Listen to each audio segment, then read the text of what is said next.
Bismillah, walhamdulillah, wassalatu wassalamu ala rasulillah, Sayyidina Muhammad ibn Abdullah sallallahu alaihi wasallam, wa ala alihi, wa sahbihi, wa man tabi'ahu wa walah, wa la hawla wa la quwata illa billah. Ulama anal kiram, wa habaibanal afadil, wa zu'ama'anal a'izza,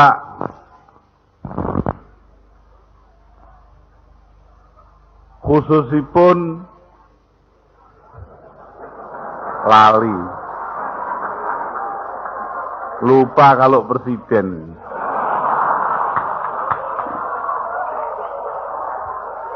Ya ini oleh-oleh milihmu balik jadi presiden.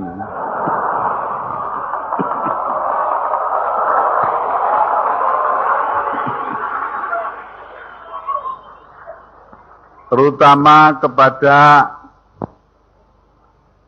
keluarga besar Pondok Pesantren Tegalrejo, khususnya kepada para pengasuhnya yang dipimpin oleh Kiai Abdurrahman Khudori, yang dulu waktu saya mondok di sini terkenal dengan nama Mas Dur.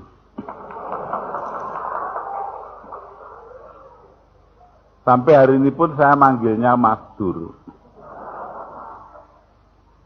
Karena saya ini lulusan Pondok Tegalrejo.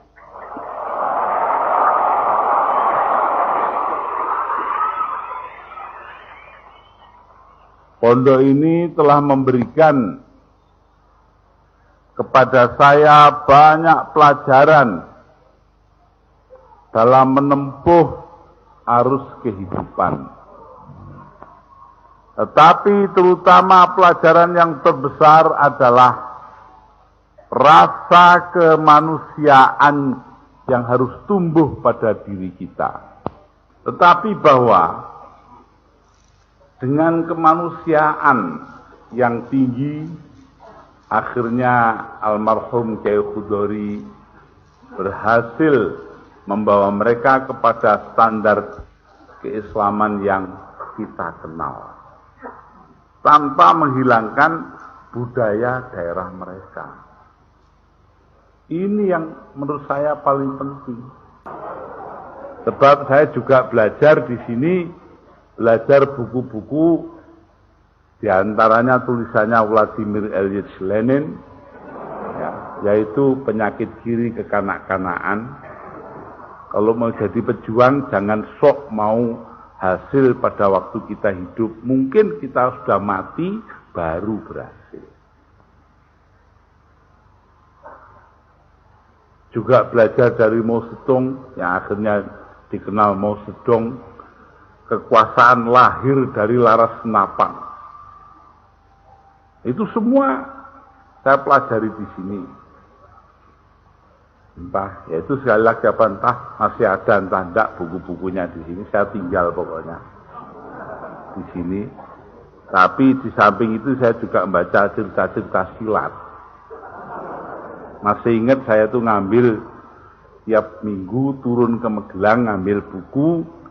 Mengambil majalah Star Weekly, di mana di dalamnya itu ada cerita tentang judulnya Kim Chua Kiam, tentang Wan Chin Chin, ada Cinoto itu kan. Nah itu, ya itu tiap minggu saya turun ke sana, terus balik bawa majalah itu baca itu. Itu semua mengingatkan saya pada masa-masa berada di Pondok Tegalrejo. Jadi karena itu kalau dikatakan pondok pesantren itu mewariskan sesuatu yang berharga, betul. Semangatnya itu loh. Karena semangat pendidikan di negeri kita yang tadinya itu dikuasai orang-orang kolonial, akhirnya menjadi begitu buruk. Gila harta, gila kedudukan, gila sembarang kalir itu. Kan begitu, toh Indonesia itu kan begitu. Presiden pertamanya katanya gila wanita, presiden keduanya gila harta, presiden ketiganya gila sungguhan, presiden empatnya gila ndak karu-karuan.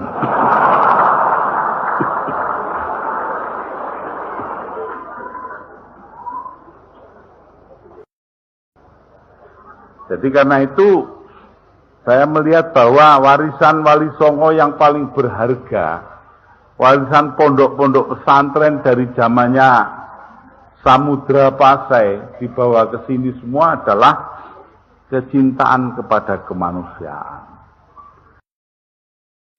Dan ini datangnya dari negeri yang juga cinta kemanusiaan, negeri Arab. Yang gersang seperti itu tapi cinta kepada kemanusiaan. Perhatikanlah orang seperti Imam Al-Farahidi, Al-Khalil Ibnu Ahmad Al-Farahidi, Sahibu Qamusil Ain, menulis buku Qamusul Ain, 2 jilid, Kamus Al-Ain, dimulai dari huruf Ain, 2 jilid. Ini adalah baboknya ilmu, karena dia mengambilnya dari mana? Dari filsafat Yunani. Imam Khalil yang tiap 3 hari sekali khatam Quran dengan cucuran air mata, ternyata di dalam kamusnya menunjukkan kemampuan menguasai filsafat Yunani. Loh, ini yang harus kita pelajari. Begitu juga seterusnya ke belakang. Beliau melahirkan murid-murid seperti penulis-penulis besar kita. Al-Jahiz, Kitabul Hayawan, yang 4 juz itu. Begitu juga Abul Abbas Al-Mubarrid dengan kitabnya Al-Kamil. Dan baboknya kitab Nahwu karangannya Imam Sibaweh. Itu semua murid-murid dari Imam Al-Khalil Ibnu Ahmad Al-Farahidi. Orang tua renta yang tiap 3 hari sekali khatam Quran dengan cucuran air mata, tapi tidak pernah melupakan budaya daerahnya. Budaya-budaya yang ada di daerahnya pada waktu itu, sehingga itu diwariskan oleh para ulama yang akhirnya membawanya ke tanah kita sekarang ini, Republik Indonesia. Jadi kalau melihat itu semua jelas bahwa tradisi keilmuan kita bersumber pada tradisi kemanusiaan. Tidak perlu galak-galak, menungso itu dididik menjadi yang baik. Saya punya guru Kiai Abdul Fattah Hashim Tambak Beras.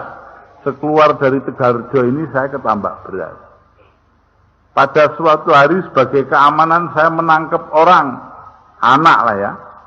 Di sana istilahnya pondok itu fausiro, diusir. Saking nakalnya ndak karu-karuan. Nyolongnya itu ngalor ngidul.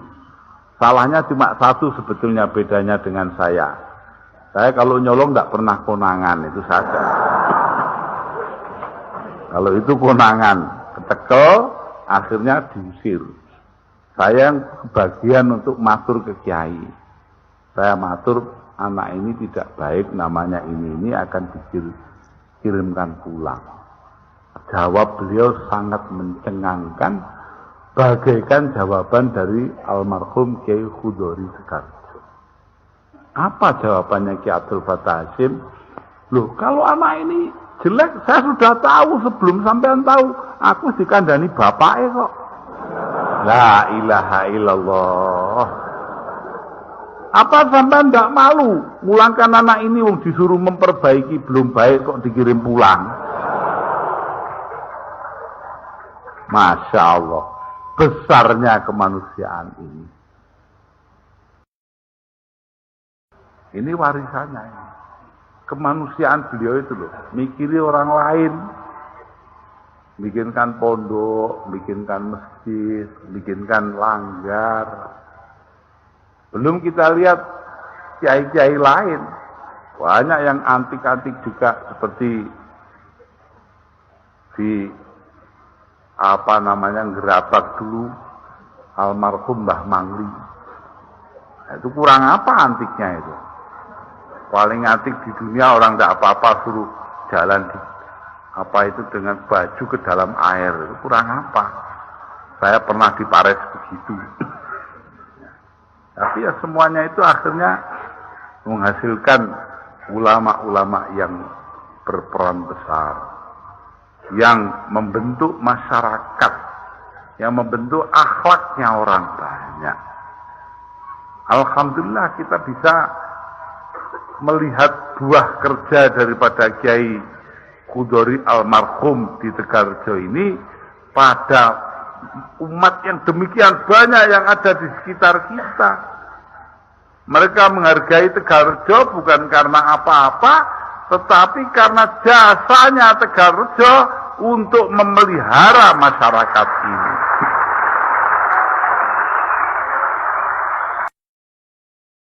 Karena itu, saudara-saudara, saya ini cukupkan pidato itu di sini karena saya tidak dalil, presiden kok dalil.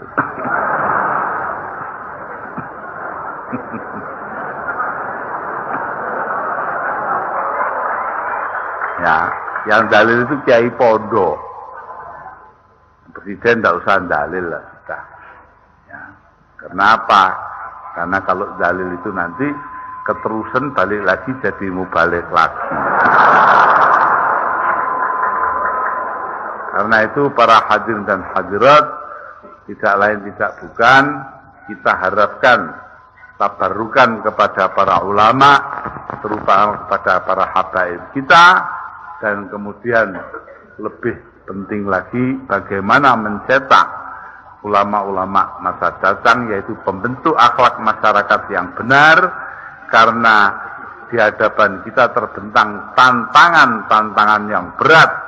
Bagaimana memajukan diri kita, tetapi sekaligus tidak kehilangan yang sudah ada.